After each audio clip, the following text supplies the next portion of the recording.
92.7 big FM पर मैं हूँ खुरापाती नितिन। गाड़ी बेचना और खरीदना जोखिम भरा काम है। हमें लगता है बड़े सिंपल सी ट्रांजैक्शन है, पर सिंपल सी ट्रांजैक्शन है या नहीं, ये आज बताने के लिए आज हमारे साथ एक एक्सपर्ट है जिनका खुद का भी यही काम है, सेल परचेज का। जी नमस्कार, गुड मॉर्निंग। बड़ी दिल्ली को बताएंगे आप कौन बोल रहे हैं? हाय, मेरा नाम करण है और मैं अपनी फर्म DLX ऑटोज चला रहा हूँ, जिसका टैगलाइन है बाय यूज्ड कार सिंपली और sell car simply. Sector 43 Gurgaon में है मेरा ऑफिस और आप मुझे सुन रहे हैं 92.7 बिग FM पर खुरापाती नितिन के साथ। करण जी बहुत बहुत शुक्रिया आज हमारे साथ जुड़ने के लिए। करण मुझे बताइए, जब गाड़ी बेचने जाता है इंसान तो किन किन बातों को जो है दिमाग में रखना चाहिए, किन चीजों का ध्यान रखना चाहिए? अच्छा नितिन, बेसिकली 3 क्वेश्चंस होते हैं, बायर के साइड से भी और सेलर के साइड से भी। सेलर सोचता है मुझे गुड प्राइस मिल जाए, सेफ एंड मेरी कार चली जाए, डॉक्यूमेंटेशन क्लियर हो जाए, जैसे कि डॉक्यूमेंटेशन में ऑनरशिप ट्रांसफरिंग या फिर NOC प्रोसेस होता है। बायर के साइड से भी ये होता है कि मुझे कम प्राइस में गाड़ी मिल जाए, अच्छी गाड़ी मिले, सेफ एंड अच्छे डीलर से या फिर अच्छे काउंटर से कार मिले। और थर्ड उसका भी यही क्वेश्चन होता है कि मेरे नाम पर कार परचेज होने के बाद ओनरशिप ट्रांसफर हो जाए। तो ये बेसिकली तीनों क्वेश्चन बायर और सेलर के लिए कॉमन होते हैं। जी जी जी। अच्छा करण, दिल्ली में 15 साल से पुराने अगर पेट्रोल व्हीकल है, 10 साल से पुराना डीजल व्हीकल है तो लोग चला नहीं सकते, है ना। तो लोग क्या करते हैं कि लास्ट के कुछ महीनों में जल्दबाजी में अपनी गाड़ी बेच देते हैं कि चलो किसी और स्टेट में गाड़ी चलाई जाएगी, वहाँ पे बिक जाएगी। लेकिन अगर कोई दिक्कत आती है तो बंदा इधर से उधर भागता है। आप सोचिए, यहाँ पर अगर आप बैठे, आपने पंजाब में गाड़ी बेच दी, हिमाचल में बेच दी, कश्मीर में बेच दी, तो अगर कोई दिक्कत होगी तो आप स्टेट में थोड़ी भागोगे इतनी दूर कि भाई मेरे को कोई दिक्कत होगी, आप गाड़ी ढंग से नहीं चला रहे हैं, फिर उसको फॉलो अप करोगे।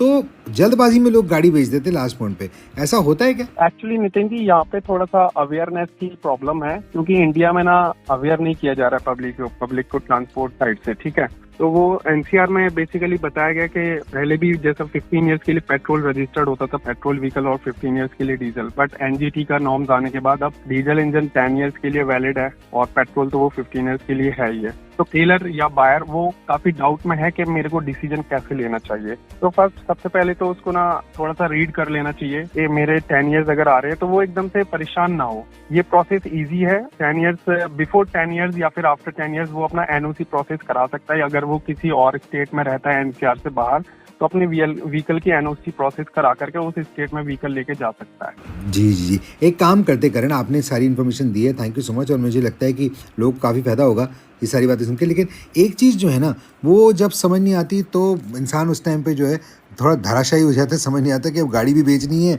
पैसे भी चाहिए, अगली गाड़ी भी खरीदनी है, तो क्या करे। वो है कि डॉक्यूमेंट्स कौन से साइन कराएं। कभी किसी को क्लैरिटी नहीं होती। तो मैं चाहता हूँ कि अभी जब हम वापस आए ना, आप एक बार ना सारे डॉक्यूमेंट्स के नाम बता देना, ताकि दिल्ली उसको नोट कर ले और अगर गाड़ी बेचती है, टू व्हीलर बेचती है, तो इन चीज़ों का ध्यान रखे।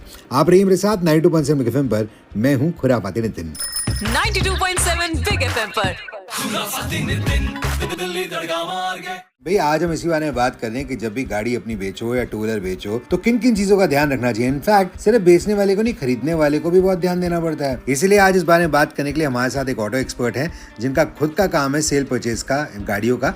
तो करण जी, आप मुझे बताइए कि कौन कौन से डॉक्यूमेंट्स होते हैं जो साइन करा के रखने चाहिए जब गाड़ी बेच रहे हो, तो किन किन बातों का ख्याल रखना पड़ता है, थोड़ा बता दीजिए। लेकिन बेसिकली अपना डॉक्यूमेंट इतना इसमें ज्यादा वैसा नहीं है कि लोग परेशान हो। कुछ फॉर्म्स बनाए गए हैं, फॉर्म 28 की कॉपीज होती है, जो कि मान लीजिए 10 इयर्स हो गए हैं डीजल इंजन के लिए या होने वाले हैं, तो फॉर्म 28 की 3 कॉपीज वो अपना ट्रेसिंग कर ले। अपना चेसी फ्रेम नंबर जो उस पर पेस्टिंग होता है, प्रिंटेड होता है चेसी प्रिंटिंग, उस पर ट्रेसिंग करके उस पर फॉर्म 28 की 3 कॉपीज NOC प्रोसेस के लिए होता है। फॉर्म 29 होता है जिसकी 2 कॉपीज होती हैं, और फॉर्म 30 होता है जिसकी 2 कॉपीज होती हैं। उसी में साथ में एक सेलर एफिडेविट भी लगाया जाता है कि सेलर उसको परमिशन दे रहा होता है कि हाँ मैं इस व्हीकल को XYZ किसी को भी सेल कर रहा हूँ और मुझे उसमें कोई ऑब्जेक्शन नहीं है। साथ में इंश्योरेंस ट्रांसफर एप्लीकेशन फॉर्म भी होता है। बस बेसिकली यही फॉर्म्स है, फॉर्म 28, 29 एंड 30। अगर RC मिसप्लेस है तो फॉर्म 26 भी होता है, जो कि सेलर के साइड से साइन होकर के देना चाहिए।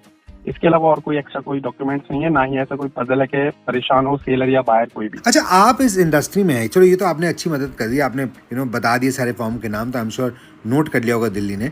पर इस इंडस्ट्री में, ये जो कार सेल परचेज की इंडस्ट्री है व्हीकल्स की, आपको क्या लगता है कि सबसे बड़ी प्रॉब्लम क्या आती है as a seller, as a buyer? Nitin ji, सबसे बड़ी प्रॉब्लम ये है कि देखिए, एक तो ये यूज कार सेक्टर जो है ना, अनऑर्गेनाइज सेक्टर है। यहाँ पर कोई भी इतना ट्रस्ट नहीं कर पा रहा है कि मैं किसी भी काउंटर से कार परचेज, मान लीजिए बायर कोई कार परचेज करने जा रहा है किसी भी XYZ काउंटर पर, तो वो इतनी जल्दी ट्रस्ट नहीं कर पाता है, और ना ही ट्रस्ट करना चाहिए कि मैं जो व्हीकल लेने वाला हूँ यहाँ पर परचेज कर रहा हूँ, तो वो एक्सीडेंट या फिर नॉन क्राइम या फिर नॉन फ्लडेड या थेफ्ट नहीं है वो कार। तो ये बड़ी ही दिक्कत है जो कि बायर्स के साइड से आती है। सेम सेलर के साइड से भी यही होता है कि जब मैं अपनी कार सेल कर रहा हूँ तो जो लेने वाला शख्स है, जो डीलर मैं जिसको कार सेल कर रहा हूँ, वो इस कार का मिसयूज नहीं करेगा या फिर मैंने हैंडओवर दिया और रात में वो कहीं और जाकर के इसका लीगली यूज कर ले। तो ये ट्रस्ट नहीं है क्योंकि मार्केट पूरी तरह से अनऑर्गेनाइज है। तो करण, आज आप क्या मैसेज देना चाहेंगे दिल्ली को कि जब अपनी गाड़ी बेचें या खरीदे, जाते जाते क्या मैसेज देना चाहते हैं आप? दिल्ली के लिए स्पेशली मैसेज मेरा ये रहेगा कि दिल्ली एनसीआर में अगर एनजीटी ने 10 इयर्स का नॉर्म्स इन्होंने लगाया हुआ है डीजल व्हीकल के लिए, तो आप परेशान ना हो। बिफोर 10 इयर्स आप अगर अदर स्टेट में रह रहे हो तो एनसीआर से आउट जाने के लिए एनओसी का प्रोसेस करा के व्हीकल आप अपने आसपास के जो भी स्टेट से आउट टू एनसीआर आप व्हीकल लेके जा सकते हैं। वहाँ पर छोटा सा टैक्स आपको उस स्टेट का पे करना होता है, आरटीओ टैक्स, जो कि रोड टैक्स होता है। कुछ परसेंटेज होता है, कहीं पर 4%, कहीं पर 2% और कहीं पर 12% भी है। वो पे करके आप व्हीकल वहाँ पर यूज कर सकते हैं या फिर आपकी फैमिली वहाँ पर यूज कर सकती है। तो आपको परेशान होने की जरूरत नहीं है। वेल, बहुत बहुत शुक्रिया सारी इन्फॉर्मेशन देने के लिए। एंड आई एम श्योर कि आपने जो कुछ भी बताया इससे मेरा भी बहुत फायदा हुआ है, क्योंकि मैंने भी आज बहुत कुछ सीखा। And I am sure Delhi ने भी काफी कुछ सीखा होगा। Karan, thank you so much for taking your time and being on the show. Nitin, thank you, आपने मुझे अपने शो पर बुलाया और पब्लिक को अवेयर कराया गया। Thank you. थैंक यू करण। रहिए मेरे साथ 92.7 बिग एफएम पर। मैं हूँ खुर्रा नितिन। 92.7 बिग एफएम पर। दिन दिल्ली दड़गा मार गए।